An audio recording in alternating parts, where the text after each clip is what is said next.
Bismillah, Assalamualaikum warahmatullahi wabarakatuh. Alhamdulillahi rabbil alamin. Wassalatu wassalamu ala asyrafil anbiya'i wal mursalin wa ala alihi wa ashabihi ajma'in, amma ba'd. Atulab wa talibat, azani Allah wa iyyakum.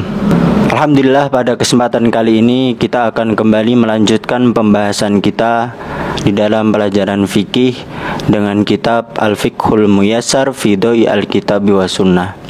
Jadi pada kesempatan kali ini kita akan kembali melanjutkan permasalahan kita yang sebelumnya di dalam bab yang ketiga, yaitu tentang buang hajat dan adab-adabnya. Jadi pada pertemuan kali ini kita masuk permasalahan yang keempat.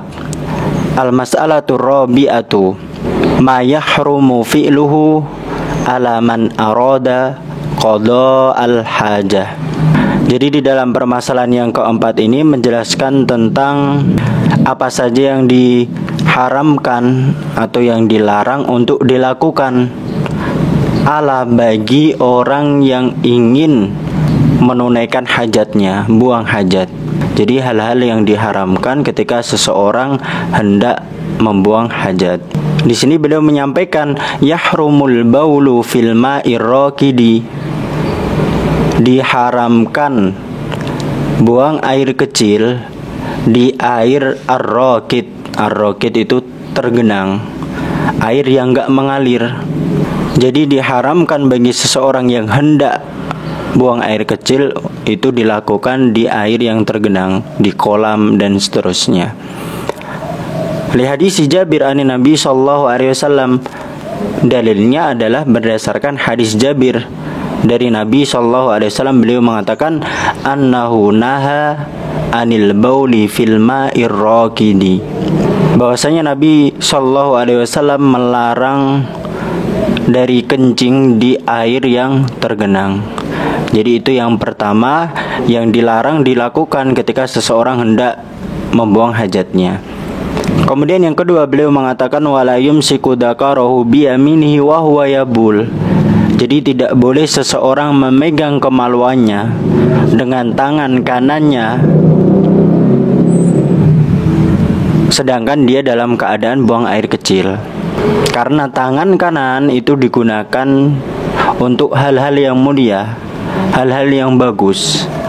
Sedangkan sesuatu yang kotor itu sebagaimana diajarkan oleh Nabi sallallahu alaihi wasallam itu menggunakan tangan kiri.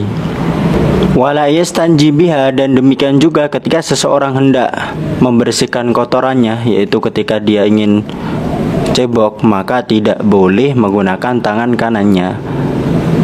Karena sekali lagi tangan kanan itu dipakai buat hal-hal yang bagus.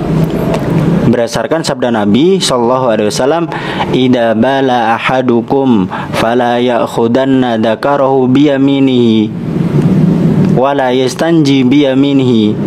Apabila salah seorang di antara kalian ingin buang air kecil, maka janganlah memegang kemaluannya dengan tangan kanannya, dan juga tidak boleh beristinja dengan tangan kanannya. Jadi itu perkara yang kedua yang diharamkan atau dilarang seseorang melakukannya ketika dia hendak buang hajat. Kemudian yang berikutnya wa yahrumu alaihil baulu awil ghaiti fit tariq aw fid dilli aw fil hadaikil amati aw tahta syajaratin muthmirah aw mawaridil miyah.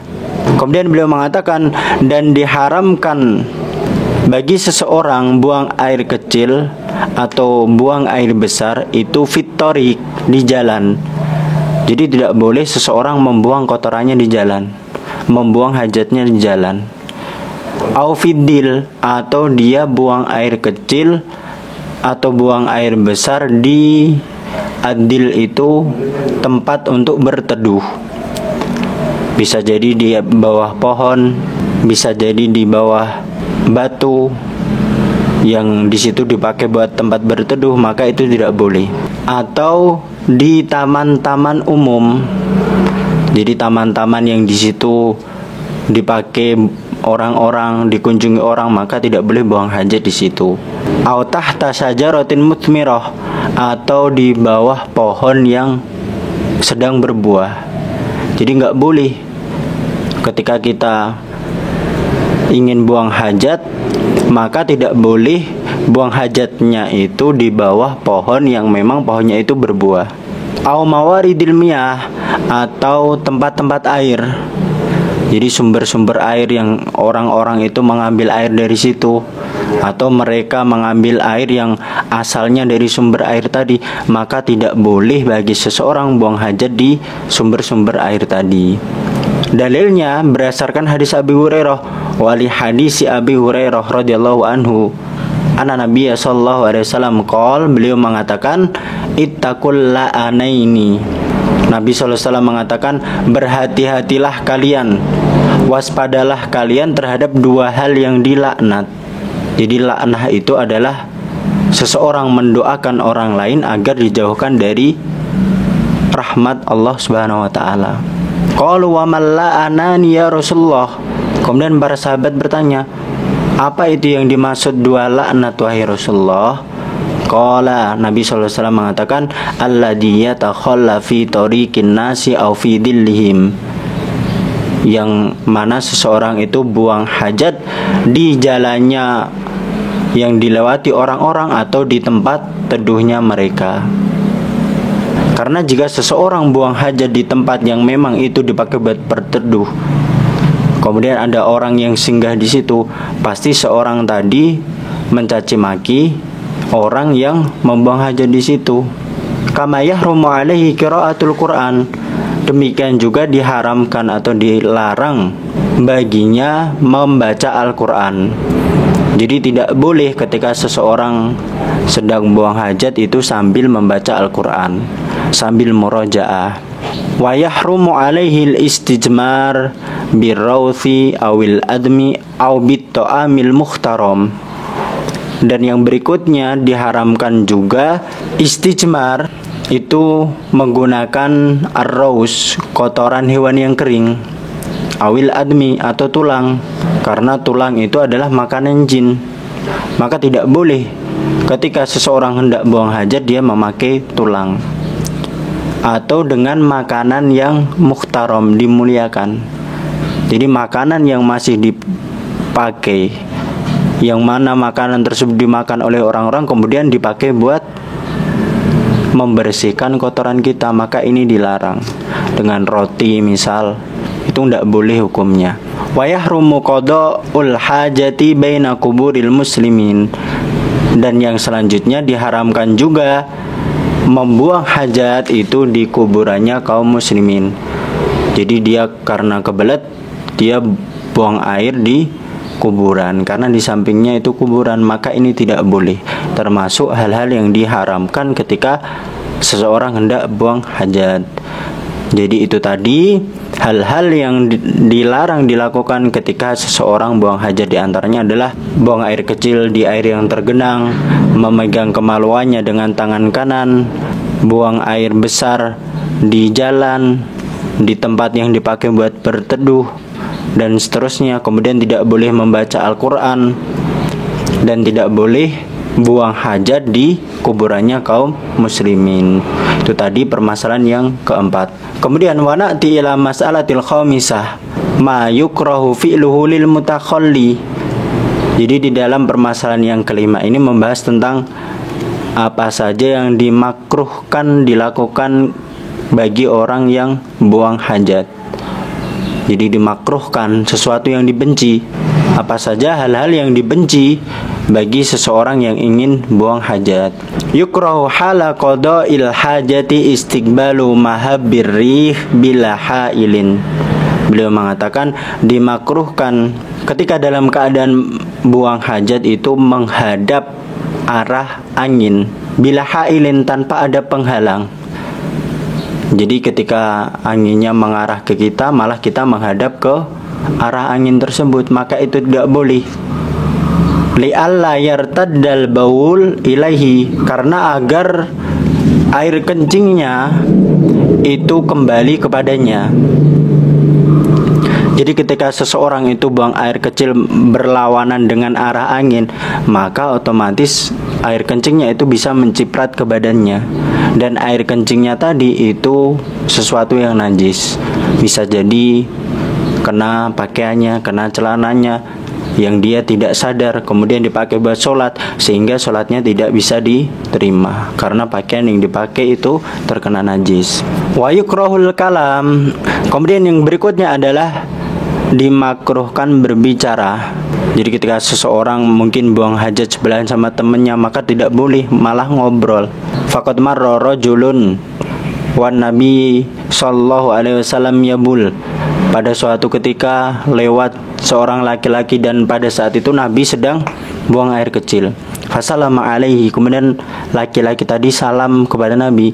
Falam yarudda alaihi, maka Nabi tidak menjawab salam dari laki-laki tadi. Jadi nggak boleh berbicara kecuali dalam keadaan darurat. Kemudian yang berikutnya, wa yukrahu ayabula fi syakkin wa nahwihi. Dimakruhkan buang air kecil di lubang dan yang semisalnya. Jadi tidak boleh ketika kita keluar di lapangan, di situ ada lubang, kemudian kita buang air kecil di situ, itu hukumnya makruh. Li hadis Qatadah an Abdullah bin Sarjis, berdasarkan hadisnya Qatadah, beliau anna Nabi sallallahu alaihi wasallam, bahwasanya Nabi sallallahu alaihi wasallam naha ayyubala fil juhri. Nabi SAW melarang lubang itu dikencingi. Kila li Qatadah, kemudian ada yang bertanya kepada Qatadah, fama balul juhri, memang kenapa dengan lubang tersebut? Qala yuqal, beliau mengatakan, dikatakan innaha masakinul jin, bahwasanya lubang itu adalah rumah-rumah dari jin. Ya, tentunya kalau kita buang air kecil di situ, ini akan mengganggu jin yang tinggal di situ, dan bisa jadi malah jin tersebut mengganggu kita kembali. Wali annahu la ya'man ayyakuna fi hayawanun fayudihi, dan bisa jadi juga di situ terdapat hewan, sehingga kalau kita buang air kecil di situ bisa mengganggunya, dolim kepada binatang. Au yakuna maskanan lil jinni fayudihim, atau lubang tersebut adalah tempat tinggal jin sehingga kita mengganggunya. Kemudian yang keempat, wa yukrahu ayat khulal khala bi syai'in fihi dzikrullahi illa li hajatin. Dimakruhkan juga ketika masuk kamar mandi itu membawa sesuatu yang di situ tertulis nama Allah, kecuali dalam keadaan darurat. Jadi nggak boleh, makruh hukumnya seseorang masuk kamar mandi menggunakan benda-benda yang di situ tertuliskan nama Allah. Lianna Nabi sallallahu alaihi wasallam, karena Nabi sallallahu alaihi wasallam kana idza dakhala al-khala wada'a khatamahu. Bahwasanya Nabi sallallahu alaihi wasallam dahulu apabila masuk kamar mandi, beliau mencopot cincinnya. Karena cincin Nabi bertuliskan nama Allah Muhammadur Rasulullah, maka beliau melepasnya. Kemudian di sini beliau menyampaikan, amma indal hajah wad darurah fala ba'sa. Adapun ketika butuh dalam keadaan darurat, maka tidak mengapa. Contohnya apa? Kal hajati ila dukhuli bil awraqin naqdiyah allati fiha ismullah. Seperti butuh dia masuk kamar mandi sedangkan dia membawa uang kertas yang mana uang tersebut ada nama Allah, maka itu boleh karena kebutuhan. Karena nggak bisa kita tinggalkan di luar kamar mandi kecuali memang ada teman yang bisa kita titipi. Fa innahu intaraka kharijan kanat urdatan lisaraqah awin nisyan. Kalau kita tinggalkan di luar, maka bisa jadi itu membuka peluang bagi orang yang ingin mencurinya, atau malah kita kelupaan, akhirnya tertinggal. Jadi nggak boleh seseorang masuk kamar mandi dengan sesuatu atau benda-benda yang di situ terdapat nama Allah, kecuali butuh atau darurat, maka tidak mengapa.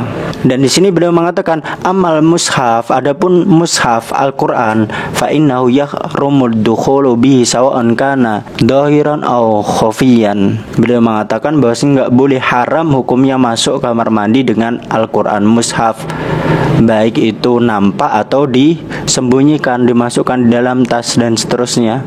Itu nggak boleh. Li'annahu kalamullah wa huwa asyraful kalam, karena Al-Qur'an mushaf tadi itu adalah perkataan Allah, termasuk perkataan yang paling mulia. Wa dukhulul khala bihi, dan masuk kamar mandi dengan mushaf tadi, fihi nau'un minal ihanah, kata beliau, itu termasuk pelecehan, merendahkan kalamullah. Jadi tidak boleh seseorang membawa mushaf di kamar mandi. Nah, itu tadi yang dapat kita sampaikan pada kesempatan kali ini. Wallahu ta'ala alam bisawab. Wa nashkurukum ala husni istima'ikum wa musyarakatikum. Wassalamualaikum warahmatullahi wabarakatuh.